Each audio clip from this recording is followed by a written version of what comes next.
Well, hello everybody. Yeah, we're back out. We're out. Finally. See, we got a little bit of schmutz around.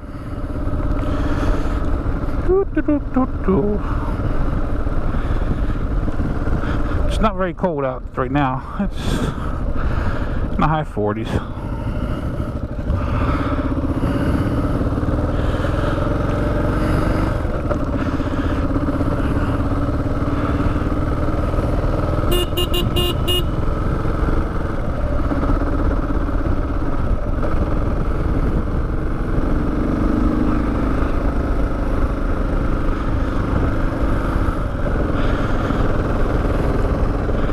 Figured I'd get out today and get some riding done. Maybe take you guys along with me.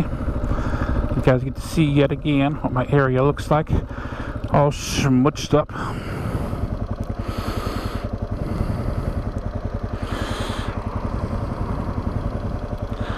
Come on.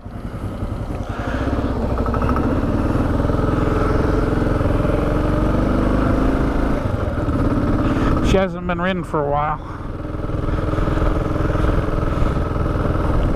She's cobwebs knocked out of her a little bit.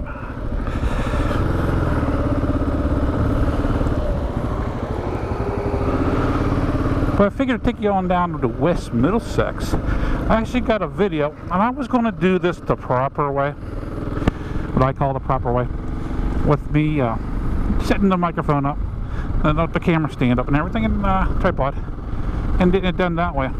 But with the way the weather is today, I don't think so. I don't think so. I'll do it the easy way.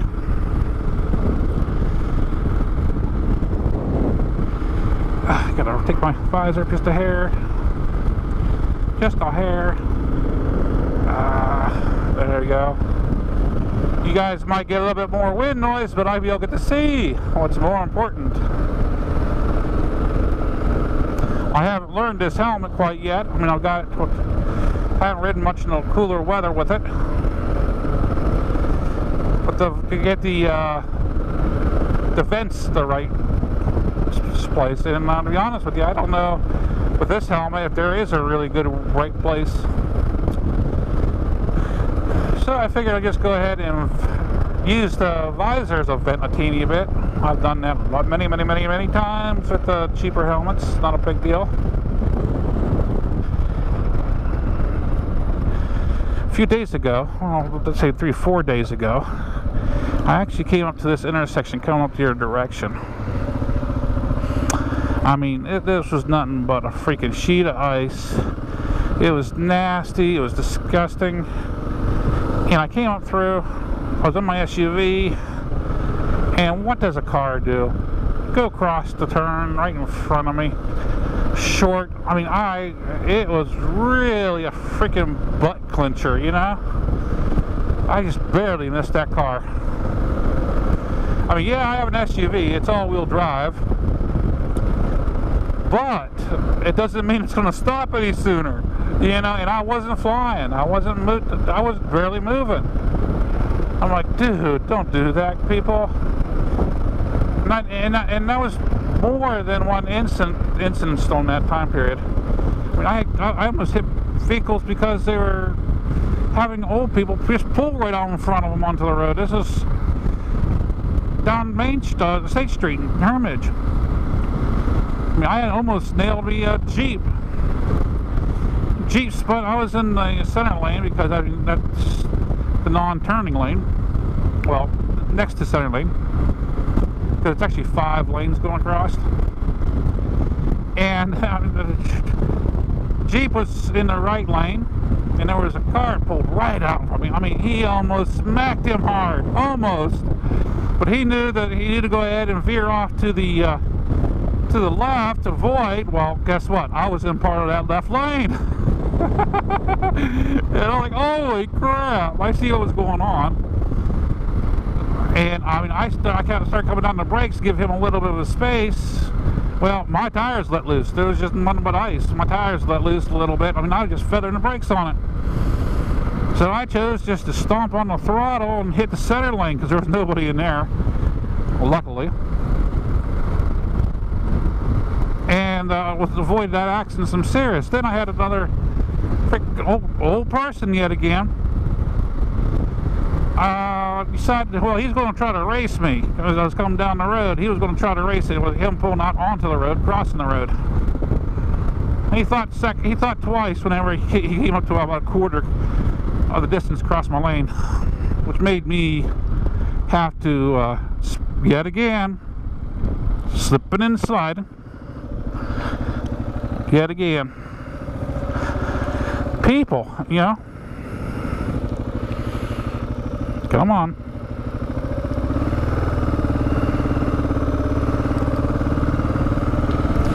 I mean, all you gotta do is drive with a little bit of common sense here. I mean, yeah, most of the time when you don't talk about interstates and stuff, the left lane is a passing lane, okay? In my area, there's lots of them, including this right here. This is not a passing lane, really. You could use it for passing, but it's actually a straight through lane. The right-hand lane is actually a turning lane. Same way on, it's used that way on State Street. It should be used like that on 62 freeway, but it's not normally, because I mean the left-hand lane is the through lane. So it's like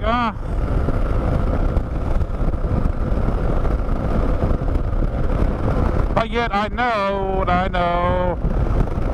in other areas they don't do that. So you got to go by rule of thumb. If you're going to just be cruising, get into the right lane, get in a slow lane. Left lane's for passers and whatnot. But you see right here, see the right lane is the turnoff to go onto 80 to Newcastle, where the straight through lane is where I'm at.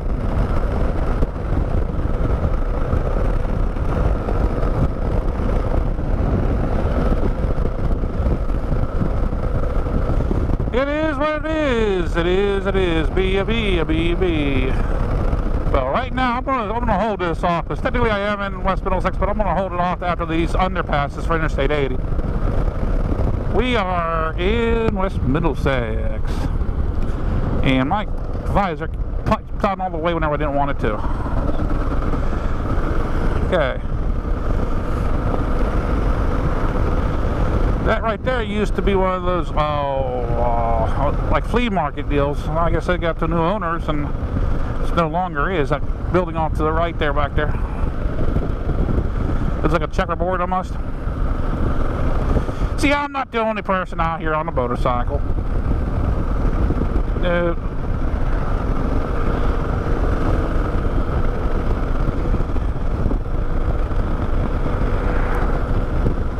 But yeah, West Middlesex, little village of West Middlesex.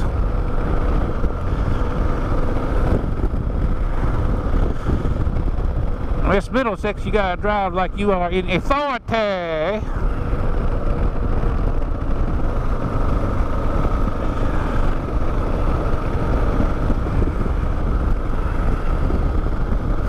It's so crowded. Well, actually, they do get a little bit congested here every now and then.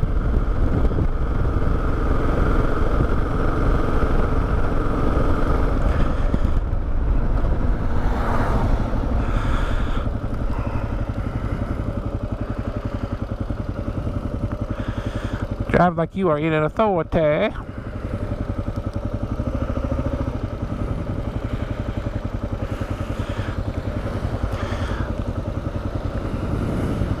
A lot of the intersections around here, and was always told that you kind of take it as it's always, you can turn right on red as long as it's clear. But this is one of those, you can read that sign, which I just had to look up, but you cannot. So you got to sit here and be impatient like the rest of the motorists. Impatient.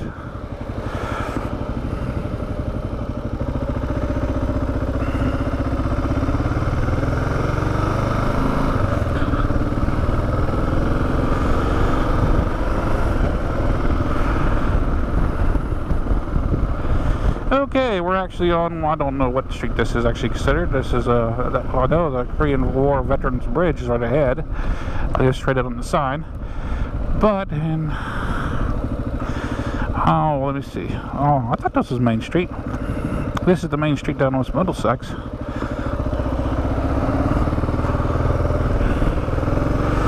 And I'm going to pull over here and tell a little story, which I will continue in another video. I might get them out of order. Who knows?